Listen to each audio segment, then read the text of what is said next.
Welcome. This is Leading with Spirit, the show that gives you an in-depth look at topics like what it takes to navigate your spiritual journey, how to heal yourself and grow your spiritual gifts, and balanced practices to expand your business and your spiritual leadership.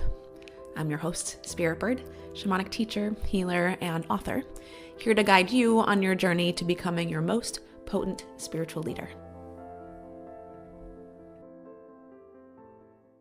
Hello and welcome. Before we get started today, I wanted to announce that we're going to be doing something special on Leading with Spirit coming in January.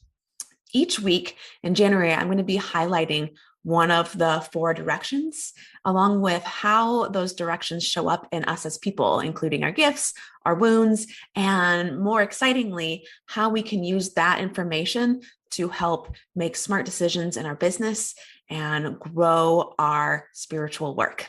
I'm really looking forward to sharing this material with you. So definitely mark your calendars. I know we're about to get busy with the holidays. Make sure you come back in January to catch all of that wonderful information so you too can grow your gifts and share them with the world. Have you been hearing the call to expand your spiritual gifts and step into your next level of conscious leadership? If you're a coach, healer, or a spiritual leader, you can learn more about Shaman School and growing your spiritual business on our website, holtonhealingarts.com, or send me a DM at Holton Healing Arts.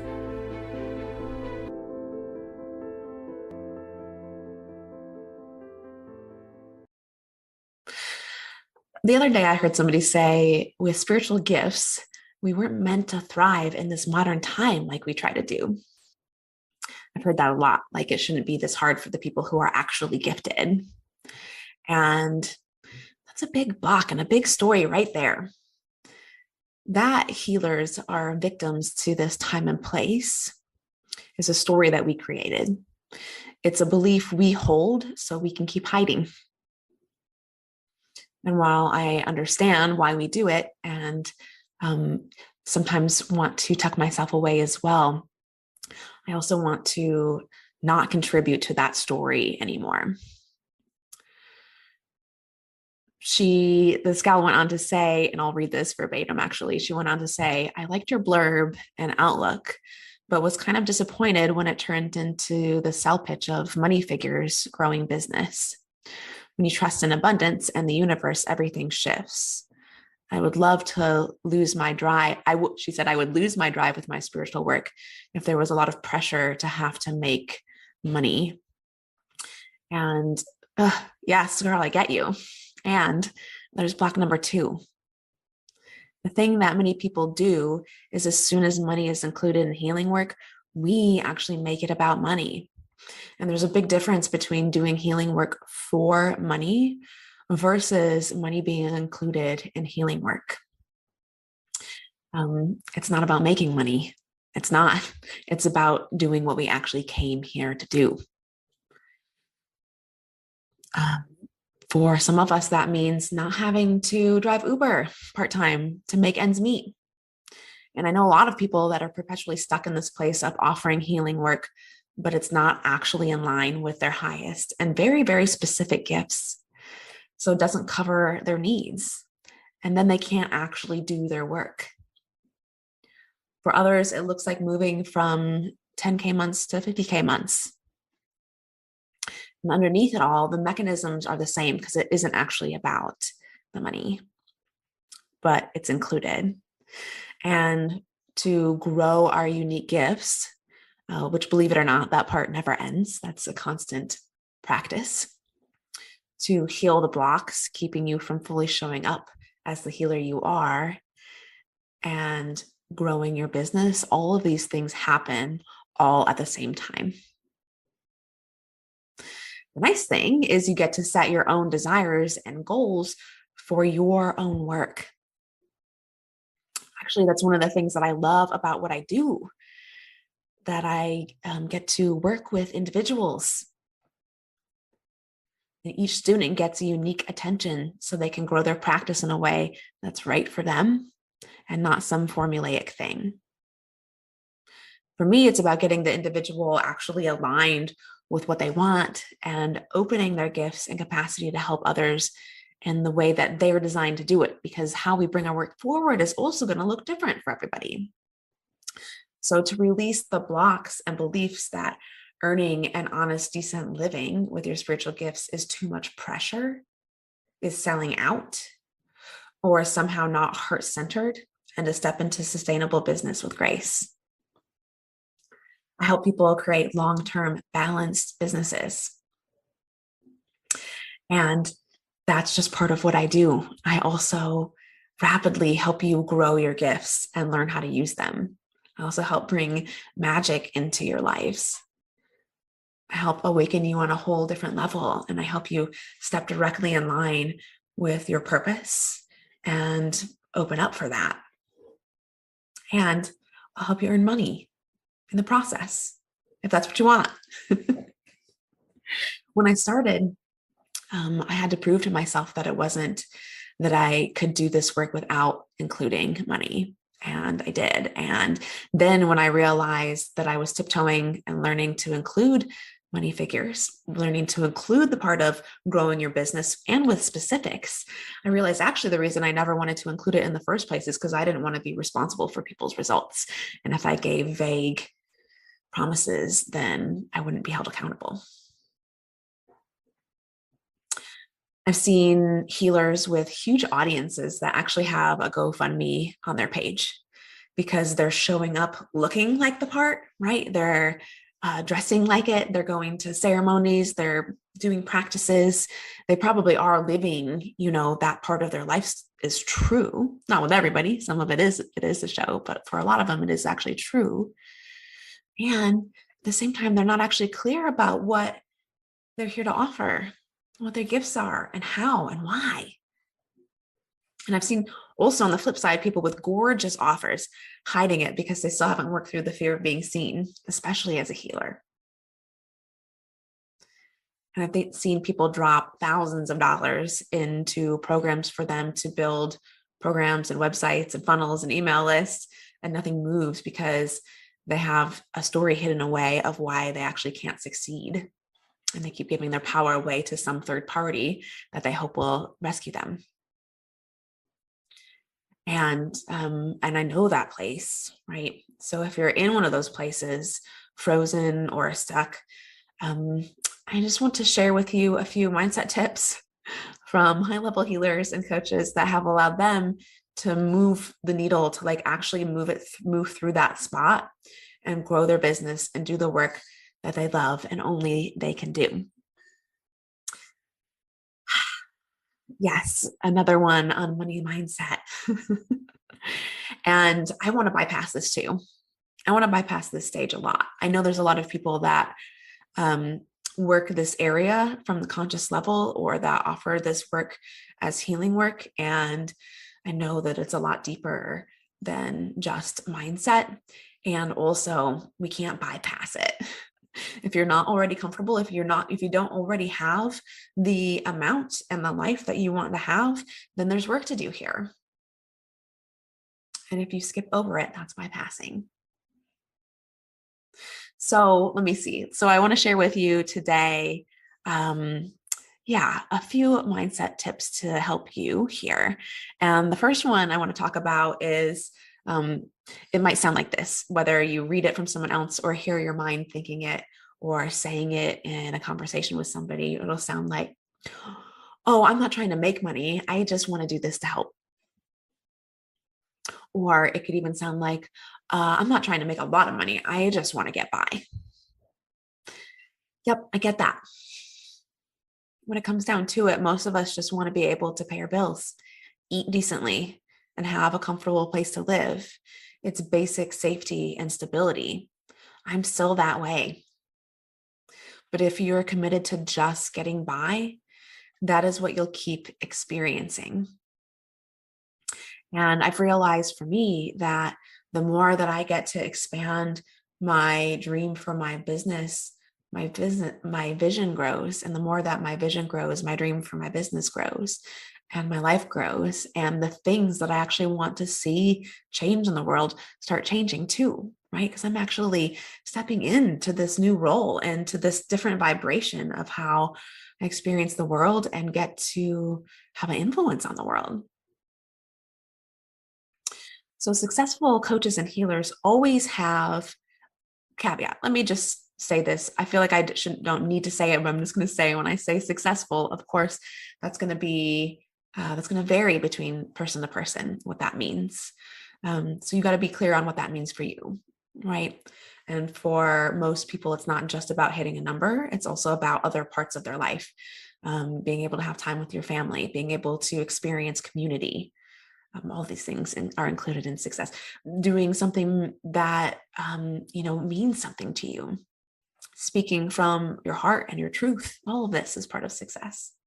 But when it comes to success and money goals, coaches and healers that have quote unquote made it always have two numbers going.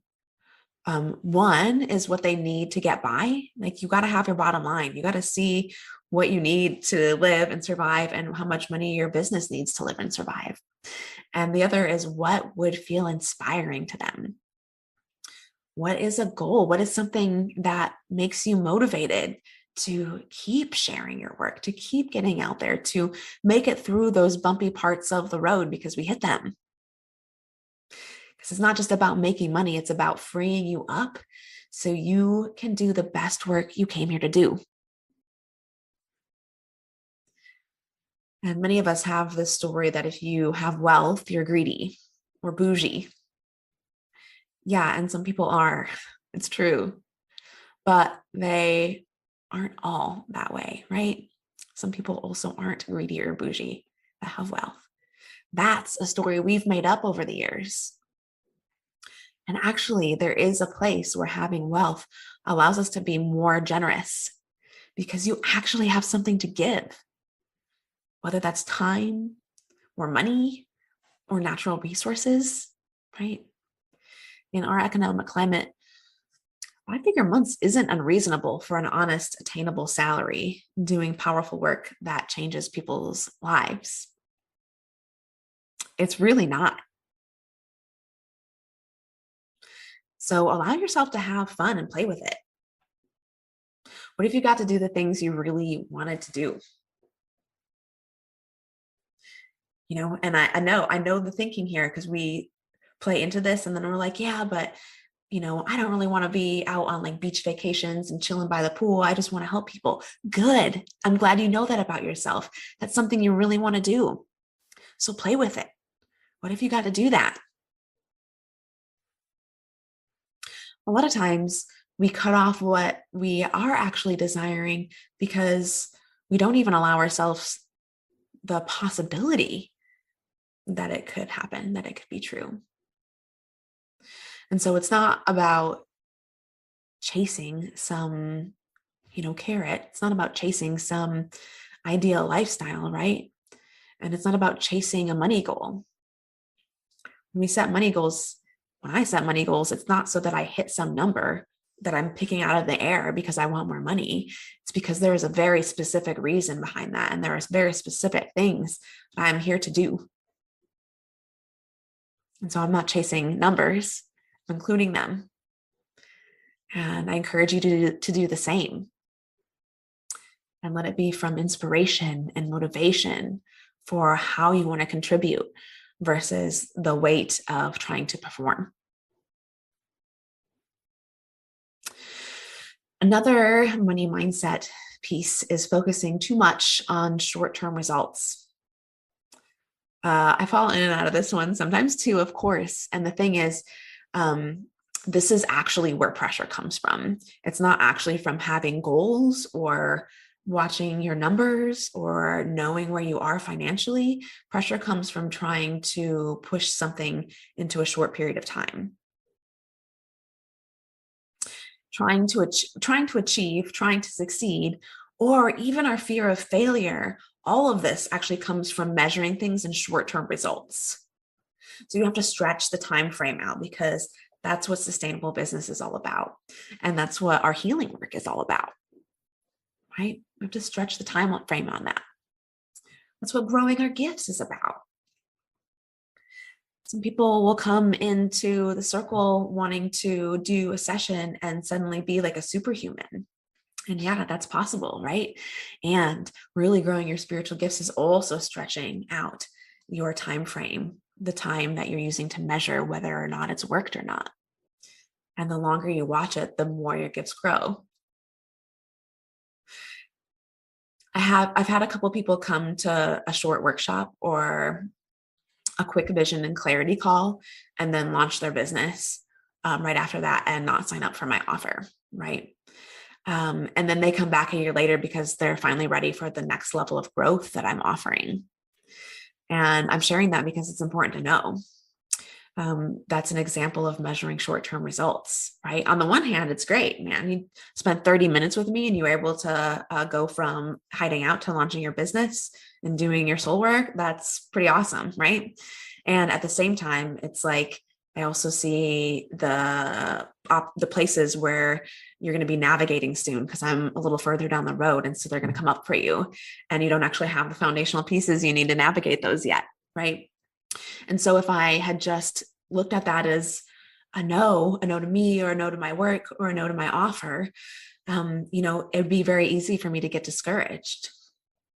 But I know what this work is and I know how valuable it is. And I'm sharing it because I know how important it is. And so if I was actually keeping score based on every person that I spoke with or worked with or benefited from working with me or didn't benefit from working with me, if I would be ticking in the box of no and yes all of the time. But instead, when I get to expand out my measurement of the results, somebody who was a no can come by a year later and be a yes because now they're ready. Now it's time. Now they're ready to embody this new level of the healer they're becoming. Mm-hmm. And with a lot of our businesses, you have to have foundational pieces in place because, it is based on numbers and data mixed with our heart, And so if you don't watch things over a long period of time, then you can very quickly jump to the belief that something's not working. This isn't working. My offer isn't working. My class isn't working. My healing work isn't working because, again, we're watching just these short-term results. And what does that do? That puts into our head, that puts into our mindset this constant belief that it's not working. It's not working. This isn't working. Nothing's working, right? So when you stretch it out over time, you get to watch for the yeses, for the things that are working. You get to see things go all the way around the cycle and come back. Mm-hmm. So if you want to relieve pressure off of money, then stretch your time frame out. I know I've shared this before, but the very first time I sat down and set business goals for my business, and I was like, okay, I'm just kind of picking numbers out of the air. It's like, oh, I'd love to make, $10,000 this year on my side business. That would have been a lot of money for me. And then it was like, well, maybe next year I can do 60. And then the year after, maybe I could do 100 or 150. So just kind of threw those numbers out there. And the first year, I didn't make 10K. And the second year, I might have made 60, but if I was measuring it based on the month, what it needed to be, I would have been way off. But then by the time I actually hit a goal that I had for a few years out, it happened a lot faster than what I actually projected. That's a big win. And that's the power of stretching your goals out, where I actually got to achieve it faster than I initially projected because I had the pieces of the money mindset and knowing my numbers mixed with the heart calling and what I'm here to do and not using excuses to hold myself back. So let's move on to another money mindset piece here. This is a piece that I know is a struggle. It's like, what the fuck is even happening here? And what it looks like is trying to do the thing on your own so you can pay for the thing that will help you do it. Yeah. So often we ask for help as a reaction instead of a strategy. We wait until things are actually, until we actually hurt ourselves or we get into a bad situation or, we're stressed out and we can't take it anymore or that nothing changes for months and months before we ask for help and support. And successful people, coaches, healers, they do the opposite. They get support as soon as they feel the call to create something. As soon as you're feeling that thing awaken in your body, call in support. Because they have the best chance for success that way. They get professionals to help show them the way and expand their vision and make it possible. Take it one step further, they know the importance of getting support through their inner work and through planning and structure and strategy and goals. The key to accelerating and getting to where you want to be is to have both. But that's all nice and dandy if you have money, right? But what if you don't? Which brings me to the last money mindset piece that I want to share with you today, focusing on what things cost versus what they offer. So for almost all of the self-made coaches and healers that I've met, they took a leap, myself included. It usually came when they just couldn't be at their job anymore, or in their relationship anymore, or when the call from spirit was so clear, it just couldn't be ignored anymore. And most of the, again, quote unquote, successful healers and coaches that I know didn't just have money sitting around or didn't just have all this excess time. And they're like, oh, what do I want to do today? They took the leap. They dipped into the savings or borrowed or whatever, or changed something in their lifestyle so that they can give themselves this thing that they're here to do. I was working the first time I invested in a bigger program. I was working gigs and jobs and was already having to figure out from month to month how to pay my bills. I think I was like 23 and I started a 3-year program for training. And I didn't know how I was going to come up with the money. Actually, I didn't even know how I was going to come up with my regular bills. But what I did know is how I was living wasn't working for me, and that I was ready to invest in something different. What's different for the ones that succeed is they're not stuck in a victim mentality. They're not looking at their circumstances as the reason that they are where they are. We're taking responsibility for ourselves. Successful people in general create and find opportunities for themselves instead of looking at where they can't. So that might look like changing a few things in the budget, or raising your prices, or picking up an extra gig here and there, right?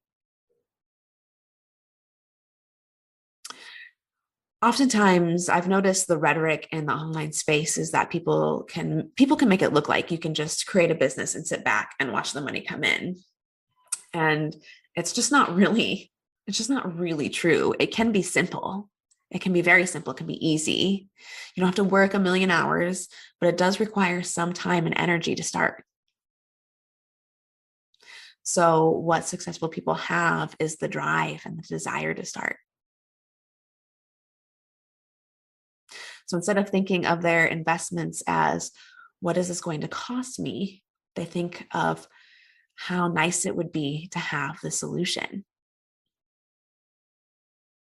They stop trying to patchwork and save, and instead invest in a solution.